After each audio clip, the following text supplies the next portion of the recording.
कशी बनवायची ते बघतोय। थंडीचे दिवस आहेत, मस्त अशी जोंधळ्याच्या भाकरीबरोबर ही भाजी अफलातून लागते। सुरुवात करूयात। तर सगळ्यात आधी सुकं खोबरं घ्यायचं, किसलेलं सुकं खोबरं तुकडे घेतले तरी काहीच हरकत नाही आणि लालसर रंग येईपर्यंत भाजून घ्यायचं।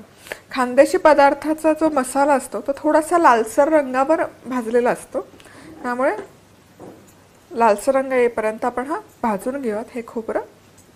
चला तर मग इथे सुक्या खोबऱ्याला छान असा तांबूस रंग आलेला आहे।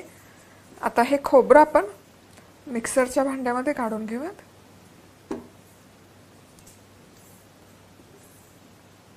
आता खोबरं व्यवस्थित मोठ्या आकाराचा कांदा मी किसणीने किसून घेतलेला आहे, तो या ठिकाणी टाकलाय। किसलेला कांदा वापरल्यामुळे आपली भाजी छान अशी एकजीव होऊन येते। कांदा पटकन परतला जातो आणि यामुळे त्यातील जो उग्रपणा असतो ना तो निघून जातो। तुम्हाला जर हा कांदा किसणीने किसलेला वापरायचा नसेल तर तुम्ही याची मिक्सरला पेस्ट देखील बनवून वापरू शकता। तर बघा, कांदा मी छान असा रंग बदलेपर्यंत परतवून घेतलाय, अगदी पटकन हा परतला गेलाय। आता यामध्ये टाकूयात 1 ते 1.5 चमचा बेसन पीठ। बेसन पिठामुळे देखील आपल्या भाजीची ग्रेव्ही जी आहे ना ती छान अशी जिवळून येईल, चवदार देखील होईल।